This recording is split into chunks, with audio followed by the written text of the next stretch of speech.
हिमाचल में इन दिनों नगर निगम चुनाव को लेकर सरगर्मियां तेज हो गई हैं। 7 अप्रैल को प्रदेश के 4 नगर निगमों मंडी, धर्मशाला, पालमपुर और सोलन में मतदान होना है, जिसके लिए प्रत्याशियों ने कमर कस ली है।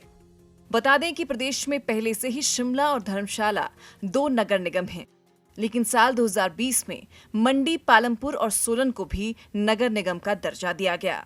मंडी नगर निगम के इतिहास पर नजर डालें तो साल 1950 में बना मंडी पहले नगर पालिका हुआ करती थी, जिसमें 14 वार्ड थे और 1952 में पहली बार यहां मतदान हुआ, जिसमें स्वतंत्रता सेनानी स्वामी कृष्णानंद पहली बार चुनाव जीतकर मंडी नगर पालिका के अध्यक्ष बने थे।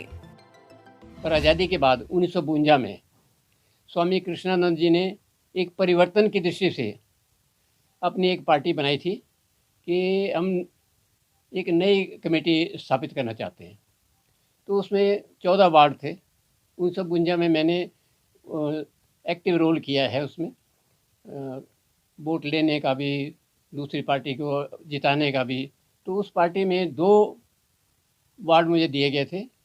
उन 14 वार्डों के 14 के 14 वार्ड जो है स्वामी कृष्णानंद जीते और वो मंडी के सबसे पहले प्रेसिडेंट थे।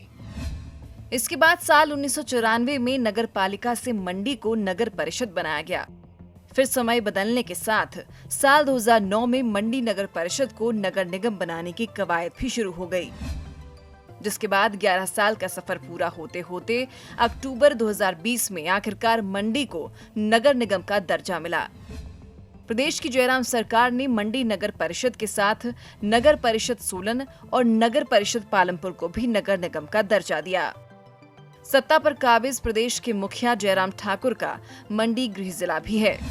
शायद यही वजह रही कि मुख्यमंत्री जयराम ठाकुर ने गृह जिला मुख्यालय को बड़ी सौगात दी।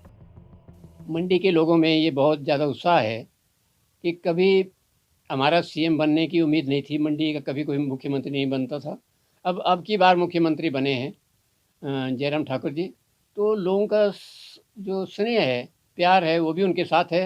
वो यहीं पढ़े लिखे हैं, यहीं उनका जीवन बीता है, उनका भी लगाव है और जनता का लगाव भी उनके साथ है। तो आमतौर पे ये भी देखा गया है हर बार कि जो पार्टी रूलिंग होती है, जनता का झुकाव आमतौर पर उसकी ओर होता है, क्योंकि उनको उम्मीद होती है कि आएंगे तो हमारे भले की बातें करेंगे। वहीं राजनीतिक समीकरण की बात करें तो जिला मंडी में ज्यादातर कांग्रेस का ही बोलबाला रहा है, चाहे वो विधानसभा के चुनाव हो या फिर शहरी निकाय। यहाँ कई दशकों से राजनीति के चाणक्य कहे जाने वाले पंडित सुखराम और उनके परिवार का ही दबदबा रहा है।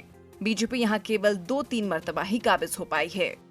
जो पंडित सुखराम परिवार का जो एक दखल है वो शुरुआत से ही रहा है और आज भी वो बना हुआ है। हम देख रहे हैं कि 1962 से जो है, हालांकि नगर निगम जो 1950 में बनी है, प्रदेश की सबसे पुरानी नगर निगम है, लेकिन पंडित सुखराम जो है यहाँ इस नगर परिषद में 1982 में सेक्रेटरी के रूप में यहाँ कार्यरत हुए थे। उसके बाद से लेकर वो मंडी जिला की राजनीति में, मंडी की राजनीति में लगातार से उनका, वो खुद और उनका परिवार, उनके बाद अनिल शर्मा और अब आश्रय शर्मा, इसमें जो है लगातार जो है बने हुए हैं राजनीति में, सक्रिय राजनीति में। नगर निगम चुनाव को लेकर सभी राजनीतिक पार्टियों ने अपने प्रत्याशी चुनावी मैदान में उतार दिए हैं और जनता को लुभाने की कोशिशों में जुट गए हैं। वहीं सीएम जयराम ठाकुर का मंडी गृह जिला होने की वजह से बीजेपी के लिए ये चुनाव काफी अहम हो जाता है। दूसरी ओर कांग्रेस भी इन चुनावों को जीतने में कोई कसर नहीं छोड़ना चाहती।